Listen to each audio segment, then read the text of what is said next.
Hey there, it's Bill DeWeese, pro voiceover talent and voiceover career coach. And this week I've been talking about the fundamentals of voiceover, getting back to the basics, building the bedrock so that you can have your best chance of success in your voiceover business and in your voiceover career. So earlier this week, we talked about getting your head right, having the right mindset.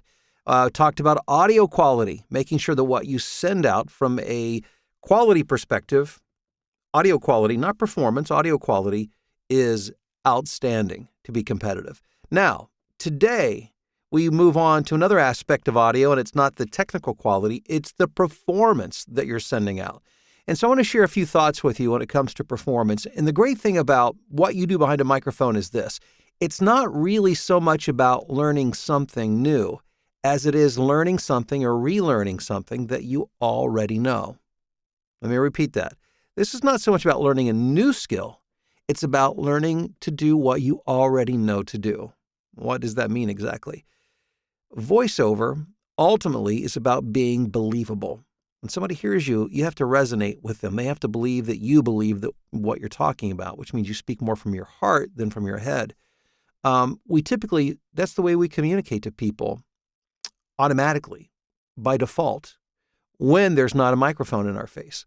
However, there is something very mysterious and magical about a microphone. When the microphone is put in front of us, we tend to go into a completely different mode, what I call performance mode.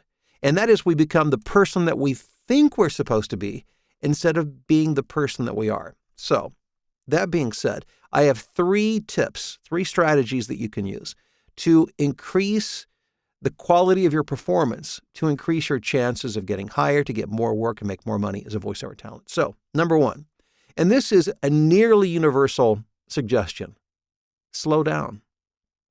I've never heard you before, unless I've worked with you one-on-one, but I know that the odds are you need to slow down. I would say over 90% of the students that I work with tend to read too fast. Maybe it's nerves. Maybe it's adrenaline. There's something about the microphone. There is something about that microphone that causes us to do things that we wouldn't do if there wasn't a microphone there.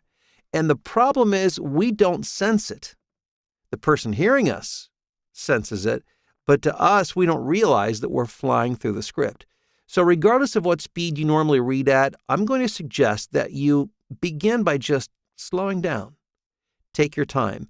If you need to speed up for time purposes or because the script demands it, the client demands it, that's fine. You can move into that, but let's start by just slowing down. It allows you to better understand and interpret as you speak. It allows the listener to better absorb and interpret as you speak.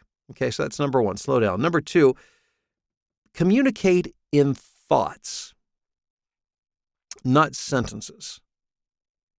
Now, especially if you come from like a performance background, actors, broadcasters tend to, it's almost like subconsciously they're trying to get to the end of the script without making a mistake. And instead of looking at the thoughts and the meaning that's being communicated, they're looking at the words and the sentences and trying to get to the end and make it sound pretty and make it sound good. What I want to encourage you to do is to slow down and speak in thoughts. Now, probably would help if I would demonstrate that for you. So what I'm going to do here is, here we go. I've pulled up a script for me to read. It's a hospital script, which I do a lot of these, but this is, it doesn't matter if it's for a hospital or a car dealership. The principle is still the same. So here's how I would typically hear this.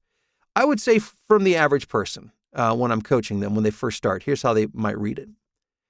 After discovering a heart defect at 22 weeks, this child is living proof. Life has its best chance when all your specialists work together. Billings Clinic, where it all comes together. Now, instead of looking at the words, I'm going to look at the thoughts. And that might be phrases, it might be portions of sentence, or a complete sentence might be a thought. But I'm going to think in terms of meaning and intent and thoughts as opposed to words. And here's how I would approach it. After discovering a heart defect at 22 weeks, this child is living proof. Life has its best chance when all your specialists work together. Billings Clinic, where it all comes together. And you might say, well, Bill, you emphasized words and, what word should I underline and highlight? I didn't do any of that. I just did what intuitively came naturally to me as I thought about meaning and intent. If you begin by going in with a pencil or a pen, or if you're doing it with a document, you're just going in and you're underlining and highlighting, what you're going to do is put your focus on words again. I'm not focusing on words. I'm starting with intent. The intent leads me to, just like, again, I'm not teaching you what you don't know already. If you and I were having a conversation and I wanted to make a point, I would get a little slower. I might get a little louder. I might get a little more animated. I want to help you do what comes naturally when it comes to communicating. So that's what I mean when I talk about communicating thoughts as opposed to communicating words. And then finally, emotion. People will believe you. And that's how we get hired, because for just a moment, somebody believes us. It's like when you go to a movie. You know who the actors are. You know they're being paid. But for that moment in time, reality is suspended and you believe the character. You identify with the character. They make you laugh. They make you cry. You fear for them. You celebrate with them, even though you know they're actors, because for that moment, they made you feel an emotion. And you identified and you believed and you followed them throughout the story. Same thing in voiceover.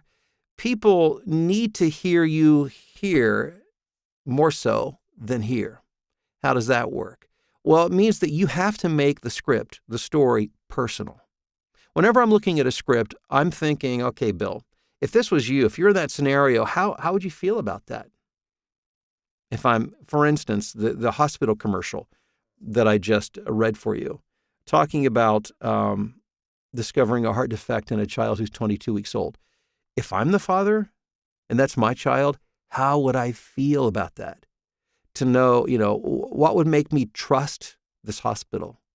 Would, the person reading it, would they inspire my confidence to trust them? Can I believe them? You have to make everything personal. And remember this, if you feel the emotion when you read it, the person hearing you, that will resonate, that will vibrate. They will feel it as well. They're more likely to believe you and ultimately more likely to hire you.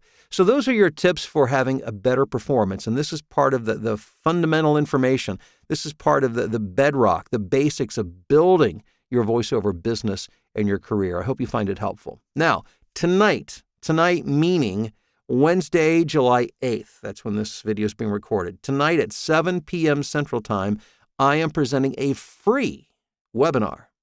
You've often heard me talk about the 3 keys to success in voiceover. Well, what I'm going to do tonight is I'm going to break those down into 9 steps. So we're getting more granular. We're getting a little more strategic, technical. These are the things that you do. So tonight, the 9 steps to building your voiceover career. I'll put a link below in the description so you can click that, get registered, reserve your spot. I look forward to talking with you tonight.